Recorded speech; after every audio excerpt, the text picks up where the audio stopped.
My name is Nitish. अभी हम बात करेंगे एक्सीकॉम टेली सिस्टम लिमिटेड के बारे में।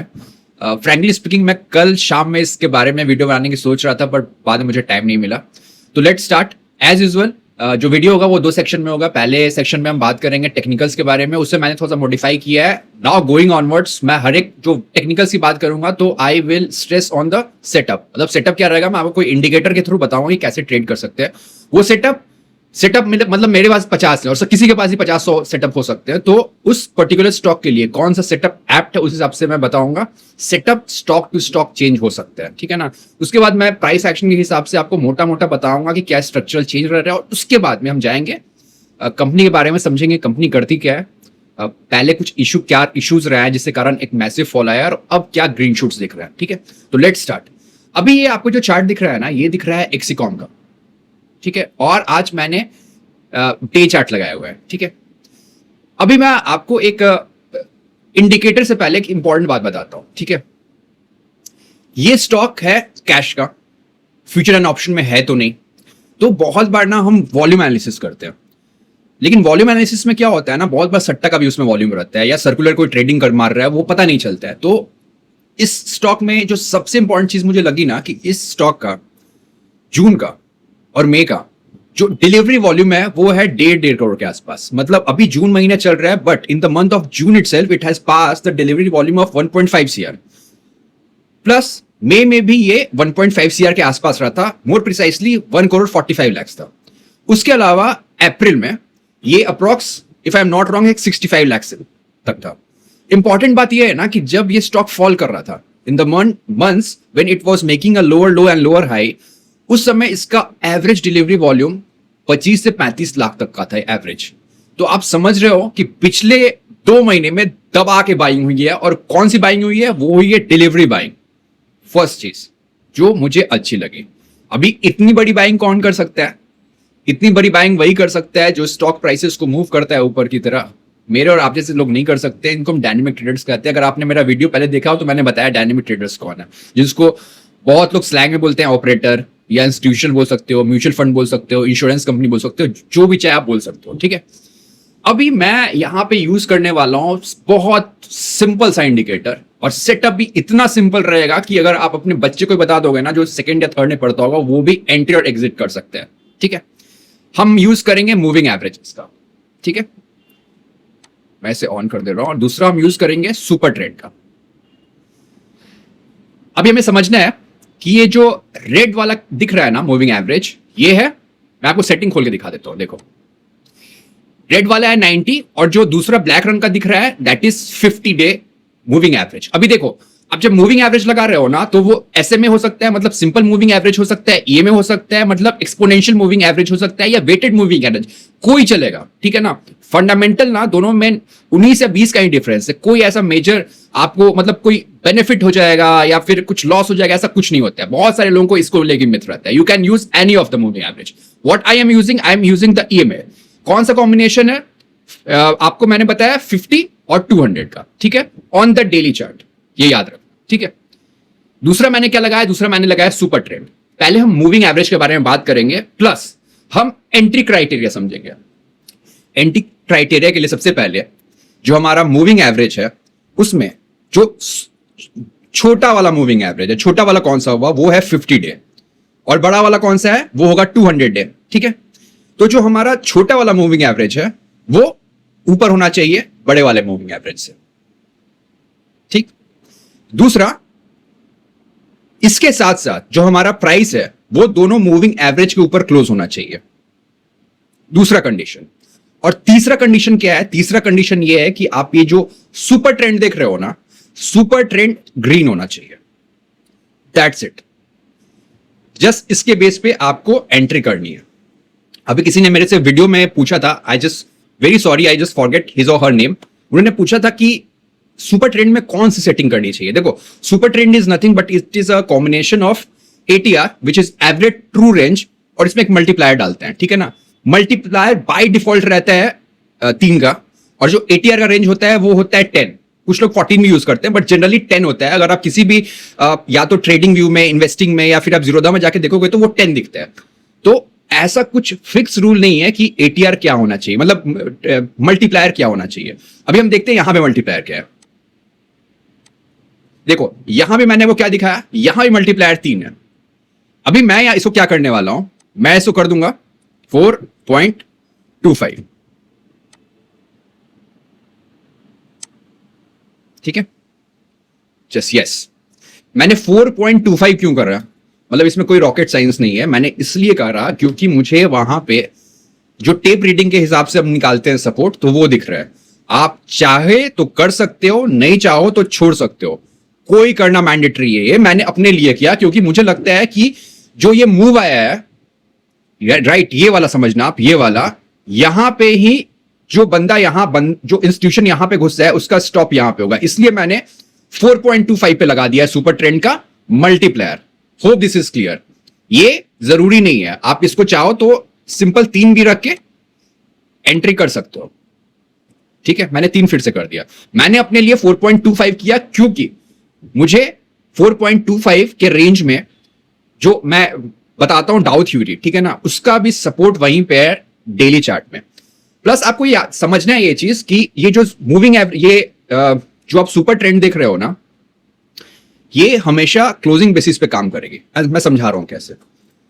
जब ये ग्रीन होती है, सपोज ये रेड था, अगर ये ग्रीन होता है तो कैंडल क्लोज होना चाहिए। ऐसा नहीं कि दिन के टाइम में एक कैंडल ऊपर चला गया और रेड से ये ग्रीन हो गया तब आपको एंट्री नहीं कर रही है। जब कैंडल क्लोज करेगा डे का तब आपको एंट्री करनी है। अभी एग्जिट का रूल क्या रहेगा? एग्जिट का रूल सिंपल है, जो 50 मूविंग एवरेज है वो जानी चाहिए 200 डे मूविंग एवरेज के नीचे, ठीक है। और जो प्राइस है वो इन दोनों के नीचे जानी चाहिए। मतलब क्या? मतलब पहले रहेगा 200 डे, फिर 50 और फिर प्राइस, ठीक है। उल्टा हो गया, जो एंट्री कहा था उसका उल्टा रूल है। और आपका सुपर ट्रेंड रेड होना चाहिए, राइट। ऐसा ये देख रहे हो ना, रेड सिग्नल क्या दिखाता है? Selling. This is the only rule. Hope ये बहुत आपको इजी लग रहा होगा, ठीक है ना। मैंने यहां पे आपको क्या बताया, मुझे सेटअप से ज्यादा डिलीवरी वॉल्यूम में इंटरेस्टिंग लग रहा है। आप सोचो, फिर मोटा मोटा जहां तक मैंने कैलकुलेट किया तो पिछले 2 साल में ये सबसे ज्यादा डिलीवरी वॉल्यूम है पोस्ट लिस्टिंग। तो समझो, इंस्टीट्यूशनल एक्टिविटी, बहुत लोग नहीं बोलते, this is the pugmark of institutional activity. Hope आपको ये समझ रहा होगा। अभी भाई देखो, बहुत सारे आप में से कोई पूछोगे ना कि ये जो सेटअप होता है ये कहां कहां, आप कहीं भी यूज कर सकते हो यार। मैंने 200 यूज किया moving average on the day chart, आप 100 यूज कर सकते हो, उसको 20 से कंबाइन कर सकते हो। आप वीकली पे भी जाके इसको यूज करते हो, मतलब वीकली में कैसे आप 20-50 यूज कर सकते हो, आप 50-100 यूज कर सकते हो, आप 20-200 यूज कर सकते हो, बशर्ते उतना ट्रेडिंग के लिए कैंडल्स होना चाहिए। एक्सीकॉम क्या है? Exicom is not a very old stock, ठीक है ना। तो हम बहुत बड़े टाइम फ्रेम पे जाके 200 डे या फिर 50 डे मूविंग एवरेजेस नहीं यूज कर सकते। यहां पे जो सिंपल कॉम्बिनेशन है ना, इसको बहुत टेक्निकल जार्गन्स में कहते हैं क्रॉसओवर, कुछ लोग कहते हैं गोल्डन क्रॉसओवर। मतलब क्या गोल्डन क्रॉसओवर का, जो मैंने एंट्री के लिए बताया, मतलब जो हमारा छोटा ये है मूविंग एवरेज, मतलब 50 moving average has to cross the 200 moving average in this direction, ठीक है, उसको कहते हैं गोल्डन क्रॉसओवर। और जब वो उल्टा होता है, मतलब जो छोटा वाला है वो बड़े के नीचे जाता है, मतलब प्राइस नीचे जा रहा है, उसको करते हैं डेथ क्रॉसओवर। कुछ याद नहीं करना है, बस कॉन्सेप्ट समझना है। होप दिस इज क्लियर, ठीक है। अभी हम क्या करेंगे, अभी हम इन सब चीजों को करेंगे टाटा बाय बाय। अभी मोटा मोटा समझेंगे कि प्राइस एक्शन क्या बता रहा है। देखो, प्राइस एक्शन में मंथली चार्ट के हिसाब से stock is right now also in A downward journey, ठीक है ना, इसमें कोई शक नहीं है, राइट। मतलब अभी बेस बन रहा है, अभी स्टेज 2 ब्रेकआउट होगा वो पता नहीं। अभी हम आते हैं वीकली चार्ट पे। मैंने हमेशा बोला हुआ है कि जो प्राइमरी ट्रेंड हमें पकड़ना है वो हमें पकड़ना है with the help of the quarterly chart, monthly chart and weekly chart. Quarterly chart use नहीं कर सकते हो बिकॉज 2-2.5 साल पुराना स्टॉक है, ठीक है। मंथली चार्ट में मतलब ब्रेकआउट नहीं हुआ है, रिवर्सल ब्रेकआउट जो मैं कहता हूं हुआ नहीं है, बट उसके कारण अगर हमें कोई अच्छा स्टॉक दिख रहा है जहां पे कुछ अंडरलाइंग फंडामेंटल में कुछ अच्छा हो रहा है, ठीक है ना, समझो वर्ड पकड़ो, अच्छा हो रहा है, प्राइस में भी दिख रहा है, डिलीवरी वॉल्यूम में दिख रहा है, so we will not wait, ठीक है ना। हम तो फोमो में रह जाएंगे ना, तो हम क्या करेंगे, हम वीकली चार्ट में जाके देखेंगे। और वीकली चार्ट का भी मेरे हिसाब से weekly chart also has a very very good probability to succeed. मतलब जो success is to failure rate है ना, it is very good in weekly chart also, monthly chart का तो है। अगर मंथली चार्ट का अगर आप 80-90% बोलोगे ना, तो वीकली चार्ट का भी 70% होता है। 70% जो होता है ना, it is part to the holy grail, right. अभी देखो यहां पे, ये है एक्सीकॉम का चार्ट। अभी एक्सीकॉम की हम जर्नी देखते हैं एक बार। देखो यार, एक्सीकॉम लिस्ट हुआ था यहां पे, ठीक है, 4 मार्च 2024 के अप्रॉक्स हुआ, और उसके बाद से इस स्टॉक ने बहुत अच्छा खासा रिटर्न दिया, अप्रॉक्स 223% का रिटर्न दिया। और उसके बाद स्टॉक एक ऑल टाइम लो बनाता है, और ऑल टाइम हाई से ऑल टाइम लो बनाता है। और मतलब अगर किसी ने 100 रुपए डाला होगा ऑल टाइम हाई पे, तो उसका वैल्यू ऑल टाइम लो पे रह गया होगा 16 रुपए, ठीक है। और यहां पे अधिकतर लोग फंसे होंगे जो मतलब नहीं होता, जो फोमो में फंसते हैं यहां पे, देखो, ठीक है। अभी आप समझो, यहां पे देखो, यहां पहला जो ब्रेकडाउन हुआ ना, यहां पे हुआ, मतलब यहां पे बहुत सारे प्रोफेशनल ट्रेडर या इंस्टीट्यूशनल जो ट्रेडर्स होते हैं, they have moved out from this setup based on the price action due to the trigger of the trailing stop loss, ठीक है, समझा। उसके बाद से देखो, उसके बाद बेस बनने का ट्राई होता है, फेल करता है, बेस बनने का ट्राई होता है, फेल होता है, बेस बनने का ट्राई होता है, फेल होता है, बेस बनने का ट्राई होता है, फेल होता है, ठीक है ना। कहीं भी बेस बनने के बाद स्टेज 2 ब्रेकआउट नहीं आया, ठीक है। बट अब क्या हुआ, now see, oh shit, just hold on. आप यहां पे देखो, बेस बना और स्टेज 2 ब्रेकआउट हुआ। अभी स्टेज 2 ब्रेकआउट को क्या क्या सपोर्ट कर रहा है, जो मैंने आपको बदले बताया, सपोर्ट कर रहा है the highest delivery volume in the month of June which is continuing, as well as in the month of May. जब प्राइस फॉल कर रहा था तो वॉल्यूम 25 से 40 लाख तक का था, मतलब डिलीवरी वॉल्यूम की बात कर रहा हूं, ट्रेडिंग वॉल्यूम की बात नहीं कर रहा हूं, ठीक है ना। अभी कितना है, अभी 1.5 करोड़ का है, और जून महीना चलते जा रहा है, ठीक है।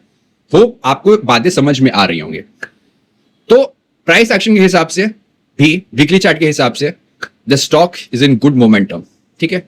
ये सारा कुछ था प्राइस एक्शन के हिसाब से। अभी मुझे एक भाई है, उन्होंने पूछा था कि एक छोटा सा कॉन्सेप्ट क्लियर करेंगे अपन, कि जो गैप होता है वो क्या क्या एक्ट करता है। मैं हमेशा बताता हूं ना कि अगर प्राइस जो है वो गैप के ऊपर हो, तो वो गैप उसके लिए सपोर्ट की तरह काम करेगा।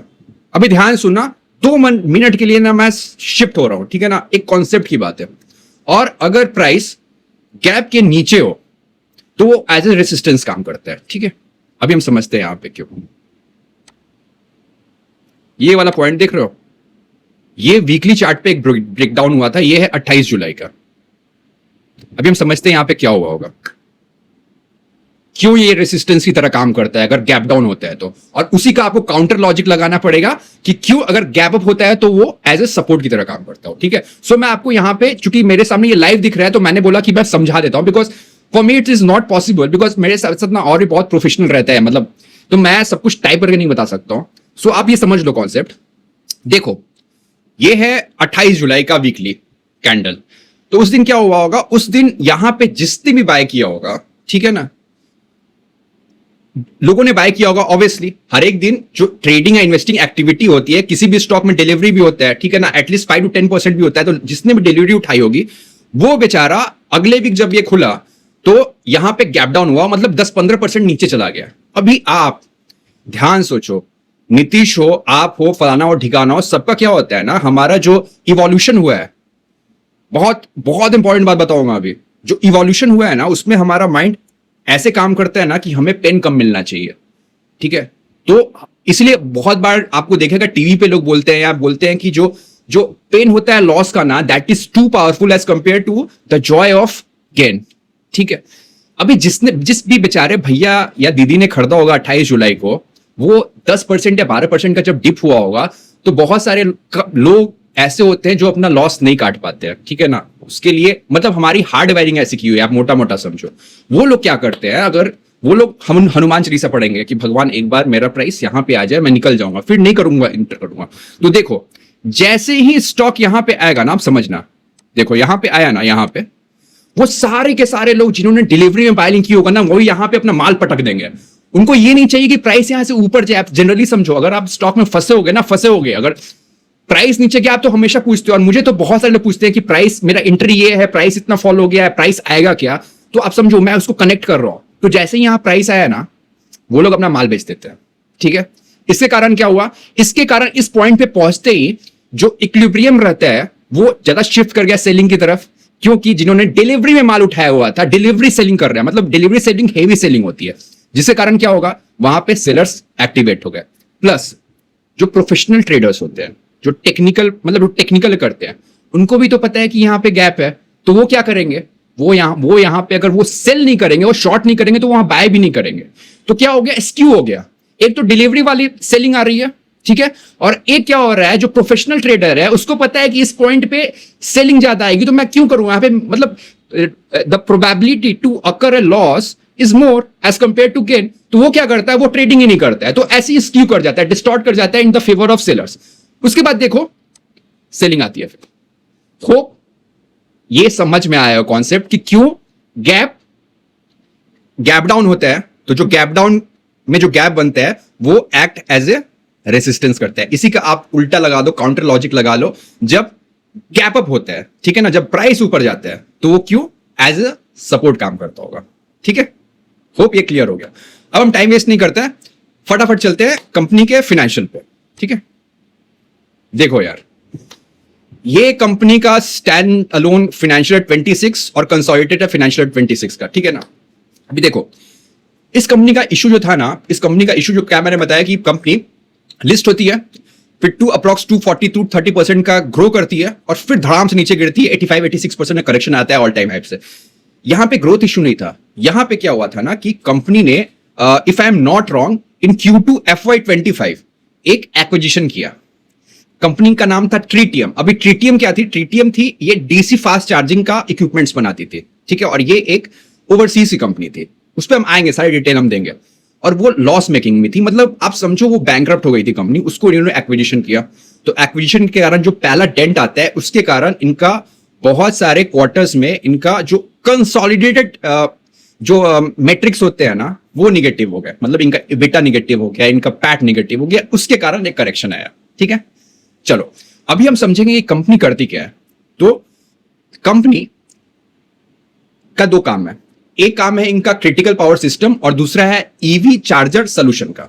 ठीक है, अभी क्रिटिकल पावर सिस्टम क्या होता है, ठीक है, अभी समझना, नाम में क्या लगा हुआ है, क्रिटिकल पावर सिस्टम। तो इनका काम क्या है ना, इनका काम है अनइंटरप्टेड पावर सप्लाई करना टेलीकॉम और डेटा इंफ्रास्ट्रक्चर को। मैं समझाता हूं आपको, देखो हम सब लोग ना मोबाइल फोन यूज करते हैं, मोबाइल फोन को ना भी सेल फोन कहा जाता है। ठीक है, अभी मोबाइल फोन में क्या होता है ना, we don't have the satellite phone, satellite phone हमारे पास नहीं है, मतलब हम डायरेक्ट सिग्नल नहीं लेते हैं सैटेलाइट से।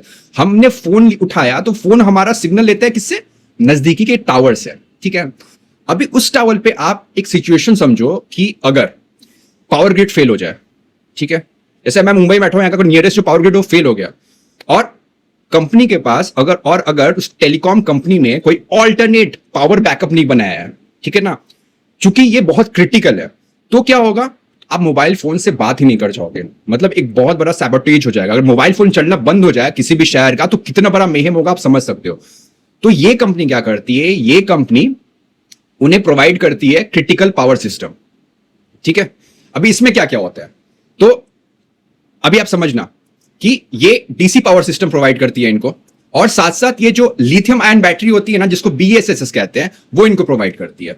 अभी डीसी और एसी पावर क्या होता है ना, मैं इस पे भी थोड़ा सा बता देता हूं। देखो डीसी पावर होता है ये ऑल्टरनेटिव करंट होता है if I am not wrong, और डीसी होता है डायरेक्ट करंट। अभी जो इंजीनियर होंगे ना वो समझ जाएंगे कि वो जो ऑल्टरनेटिव करंट होता है ना, एसी करंट, वो मूव करता है, आप समझना, अगर ये एक्स है तो ऐसे ऐसे मूव करता है, ठीक है ना, वो अपना डायरेक्शन बदलते रहता है with the horizon of time. लेकिन जो डायरेक्ट करंट होता है ना, डायरेक्ट करंट वो उसका स्ट्रीम मतलब एक सीधा फ्लो होता है। ठीक है, और जितना भी जो क्रिटिकल पावर चीज होता है ना, उनको डीसी सप्लाई चाहिए होता है। Hope this is clear. अभी इनका रेवेन्यू, तो रेवेन्यू में इंडिया का जो मतलब स्टैंड अलोन बुक है उसमें 70% of the revenue comes from this critical power system. ठीक है, इनके मेन क्लाइंट्स कौन है, रिलायंस है, इंडसइंड टावर है, इंडस टावर है, फिर HFCL है, फिर जो भी आप समझ लो, मतलब जो भी टेलीकॉम मेजर है ना वो इनके क्लाइंट्स हैं। समझा? एक और इंपॉर्टेंट चीज है ना, देखो अब हम क्या देखते हैं ना कंपनी को हमको कंसिस्टेंट ग्रोथ चाहिए, राइट। यहां पे क्या है ना कि आपको समझना पड़ेगा, जब आप टेलीकॉम कंपनीज को देखोगे ना, तो टेलीकॉम कंपनीज में एक सेक्युलर ग्रोथ नहीं होता है रेवेन्यूज में, ठीक है ना। वहां पे क्या होता है, वहां पे एक फेस वे में एक्सपेंशन होता है। I will explain you how, और उससे कैसे रिलेटेड है कंपनी। जैसे जैसे 4G आया, 5G आया, फिर 6G आएगा, फिर 7G आएगा, तो जब वो आता है ना, तब वो कंपनीज, टेलीकॉम कंपनी एक्सपैंड करती हैं, यूज मतलब स्पेंड करती हैं अपने टावर सिस्टम में, उसके मतलब आप समझो जो एक्सिकॉम करते हैं उस इंफ्रा में, तब वो एक्सपेंशन होता है। इसलिए अगर आप देखोगे ना, कभी कभी ये कंपनी एक्सिकॉम का टर्नओवर आपको दिखेगा 30% हाई ईयर ऑन ईयर, और कभी कभी ये आपको 2 से 3% दिखेगा। तो अब अगर जब आप 3, 4, 5 साल का कैगर निकालोगे ना, तो ये 10 से 12% तक का आता है। Hope this is clear, and this is the nature of the business. तो बहुत बार ऐसा होगा कि आपको लगेगा कि ईयर ऑन ईयर बस 2, 3, 5% का हो रहा है, नहीं, वो नेचर ऑफ बिजनेस है, क्योंकि इनका जो क्रिटिकल पावर का है उसमें मेन रेवेन्यू आता है फ्रॉम टेलीकम्युनिकेशन, और टेलीकम्युनिकेशन में जो टावर इकोसिस्टम है, जो टावर का इंफ्रा है, उस पर खर्च तभी होता है जब कोई नया 4G 5G जैसा चीज लॉन्च होता रहता है, ठीक है ना। इसके अलावा जो क्रिटिकल पावर सिस्टम है उसमें 90% ऑफ द रेवेन्यू इनका आता है टेलीकॉम कंपनी से, और 10% है ना, they are venturing out in the data center also, because data center का भी बैकअप बहुत इंपॉर्टेंट होता है उनके लिए, ठीक है। Hope this is clear. दूसरा क्या है, दूसरा है इनका ईवी चार्ज सोल्यूशन, ठीक है। अभी क्या होता है ईवी चार्ज सोल्यूशन में, मतलब ईवीज के चार्जर बनाते हैं, मोटा मोटा सिंपल शब्दों में आप समझो, ठीक है। ये क्या करेंगे, ये डिजाइन करेंगे, मैन्युफैक्चर करेंगे, और इंप्लीमेंट करेंगे, और सर्विस भी करते हैं। और अगर आपके पास अगर 2 ईवी गाड़ी है, तो there is a high probability कि उसमें एक ईवी गाड़ी में एटलीस्ट इन्हीं का चार्जर होगा। They are market leaders in the EV charging section. और जो इंडिया का बिजनेस है ना, अभी हम समझते हैं जो इंडिया का बिजनेस है, उसमें approx 30% of the revenue come from this EV. But अब जब कंसोलिडेटेड में जाओगे ना, तो कंसोलिडेटेड में 50-50% है। उसका रीजन क्या है, मैंने आपको क्या बताया कि कंपनी का हालत क्यों खराब हुआ, क्योंकि उन्होंने एक ट्रीटियम नाम की कंपनी का एक्विजिशन किया था अप्रॉक्स 350 CR में। अभी ट्रीटियम क्या है, तो ट्रीटियम भी चार्जिंग जो होती है, मतलब जो ईवीज के चार्जर होते हैं वही बनाती है, and the company is based in Australia, Brisbane में, if I am not wrong company. और इस कंपनी का जो मेजर ऑपरेशन है वो है यूएस में, यूरोप में, खासकर यूके में, और ऑस्ट्रेलिया में। और अगर आप कंसोलिडेटेड बेसिस पे देखो ना, तो approx 50% of the consolidated revenue it comes from India, और 50% आता है बाहर से, ठीक है। Hope this is clear. अभी इशू क्या हो रहा था, कि इशू ये हो रहा था कि चूंकि ट्रीटियम, मैंने आपको क्या बताया, एक बैंकरप्ट कंपनी थी, it used to be a very big company, समझो। लेकिन क्या हुआ कि ओवर लेवरेज हो गई, and it does not perform, जो बेंचमार्क था उस पर परफॉर्म नहीं कर पाई।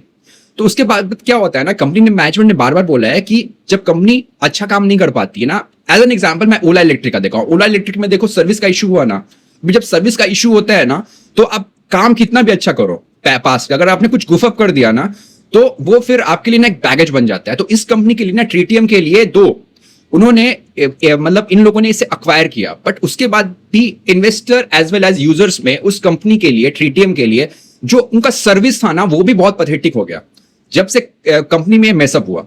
बट अभी कंपनी बोल रही है ना कि we are gradually improving it, ठीक है।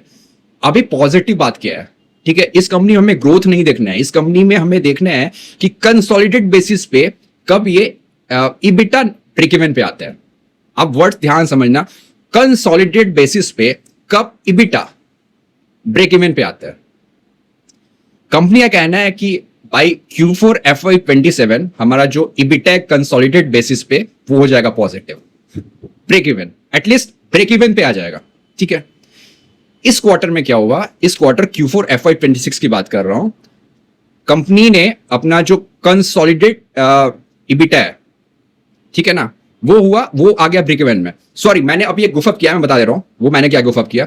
मैंने कहा कि कंसोलिडेट जो इबिटा है वो हो जाएगा ब्रेक इवन, नहीं, वैसा नहीं है। जो ट्रीटियम का है, ठीक है ना, जो लॉस मेकिंग कंपनी है, उसका इबिटा न्यूट्रल हो जाएगा, मतलब ब्रेक इवन पे आ जाएगा बाय Q4 FY27। इनका कंसोलिडेट जो Q4 का है, जो कंसोलिडेट जो फिगर है, वो ऑलरेडी ब्रेक इवन पे आ चुका है, which is a very good thing. और अगर आप पिछले बार का कॉन कॉल देखोगे ना, तो आप समझ जाओगे कि कंपनी ने बोला था कि जो हमारा Q4 होगा FY26 का, उसमें हम ब्रेक इवन पे ले आएंगे।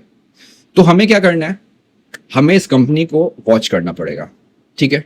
कंपनी अभी कैश लॉस में है, पैट लॉस में है, जिसके कारण क्या होगा, इनका ROCs, मतलब कुछ आपको वो सब कंसोलिडेटेड बेसिस से बहुत फालतू दिखेगा, बट मैं हमेशा बोलता हूं कि जब आप कंपनी में इन्वेस्ट कर रहे हो ना, तो आपको इंक्रीमेंटली देखना पड़ेगा कंपनी कैसा मूवमेंट कर रही है, ठीक है ना। अगर आप वेट करोगे कंपनी पैट पॉजिटिव हो जाएगी और तब मैं एंटर करूंगा, तो भाई साहब वो मतलब तब तक बहुत अच्छा खासा माल आपके हाथ से छूट जाएगा। तो अगर मुझे एंट्री करनी है स्टॉक में, तो अगर मेरा पोर्टफोलियो एलोकेशन एक शेयर में 5% रहता है, तो एटलीस्ट मैं 1-2% लगा तो इस कंपनी में बेट कर सकता हूं, ठीक है। मैंने आपको प्राइस एक्शन में क्या बताया, प्राइस एक्शन में मैंने आपको ट्रेंड बताया, प्लस मैंने आपको इंडिकेटर बेस्ड बनाया। तो आप अपने जो भी आपका एडवाइजर होगा ना, उससे बात करके आप अपनी स्ट्रेटजी बना सकते हो कि आपको कितना इसमें पोर्टफोलियो एलोकेशन करना है, ठीक है। मैं अगेन रिपीट कर रहा हूं, इस कंपनी में जो आपको वॉच आउट करना है आने वाले कॉन कॉल्स में या फाइनेंशियल्स में, कि जो ट्रीटियम कंपनी है उसमें ऑपरेटिंग प्रॉफिट मार्जिन एंड इबिडिया का मूवमेंट कैसा हो रहा है, दैट इज वेरी इंपॉर्टेंट। वो होगा कि नहीं, वो भविष्य के गर्त में छुपा हुआ है, हमें नहीं पता है। वो सिर्फ हम ट्रैक करके प्राइस एक्शन को देख के या फिर इंडिकेटर बेस्ड ट्रेडिंग करके ही पता कर सकते हैं, और ऐसा कोई ऑप्शन नहीं है। होप आपको ये वीडियो अच्छा लगा होगा। अगर अच्छा लगा हो तो please do follow me on Twitter, if you are watching on YouTube, do subscribe. Bye.